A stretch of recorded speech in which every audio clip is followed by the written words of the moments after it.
நாங்கள் இப்போ குடும்பத்தோடு எங்கே போகிறோம் பார்த்தீங்கன்னா அபிஜித்துக்கு வண்டி தான் வாங்க போகிறோம். ஃபஸ்ட்டு நாங்கள் இந்த கடையில் போய் விசிட் பண்ணோம். பட் நாங்கள் கேட்ட மாடல் அவங்க கிட்டே இல்லை, காலி ஆயிடுச்சு அப்படின்னு சொல்லிட்டாங்க.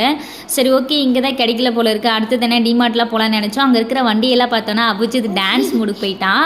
அப்போ ரொம்ப ஹாப்பியாக இருந்துச்சு, அபிஜித்துக்கு வண்டி வாங்க போகிறேன்னு. அவன் ஓட்டுறதுக்கு ஜாலியாக இருக்கணும் இல்லையா, எனக்கு ரொம்ப ஹாப்பி. அப்புறம் ஃபைனலாக டிமார்ட்க்கு நாங்கள் போயிட்டோம்.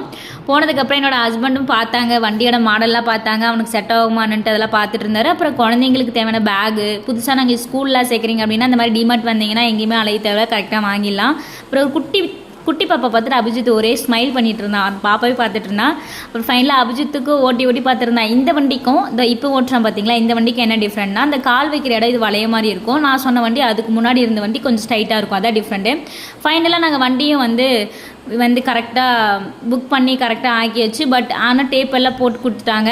ஆனால் என்னடா பெரிய இமயமலத்தை தூக்கி இடுப்பில் வச்ச கதையாகி போச்சுன்ற மாதிரி தூக்கவே முடியல, எப்படி தூக்கிட்டு போகிறதுனே தெரில. அப்புறம் ஃபைனலாக என்னோட ஹஸ்பண்ட் ஜெராக்ஸ் எடுக்கணுன்னாங்க, அவர் எடுத்துகிட்டு இருந்தாரு. நானும் அபிஜித்து வெயிட் பண்ணிகிட்டு இருந்தோம். அப்புறம் ஒரு செயின் வாங்கலான்னு கடைக்கு போனால் அதுக்கு ஏற்ற டேலர் இல்லை, சார்ட் சைனில் ரொம்ப லாங்காக இருந்துச்சு. சரி வேண்டாம் அப்படின்னு சொல்லி வச்சுட்டேன். அப்புறம் நிறைய கம்மல்ஸ் எல்லாம் நல்லா சூப்பராக இருந்துச்சுங்க, டிசைனாக. என்ன எதுவுமே தான் வாங்க முடியல, அப்படியே அழகாக சூப்பராக இருந்துச்சு. ஏதாவது புதுசாக ட்ரெஸ் எடுக்கிறோம் அப்படின்னா அதுக்கு மேட்சாக வாங்கிக்கலாம் அப்படின்னு சொல்லிட்டு, எப்போ நம்ம ஆசைப்பட்டது கிடச்சிருக்குன்னு சொல்லி இதுக்கு டாலர் இல்லைன்னு சொல்லி சைனி வச்சுட்டேன். இதோட ஃபுல் வீடியோ லிங்க் கீழே கொடுக்குறேன், மறக்காமல் எல்லாரும் செக் பண்ணி பாருங்கள். ஓகே, அடுத்த ஒரு வீடியோவில் பார்க்கலாம். பாய்.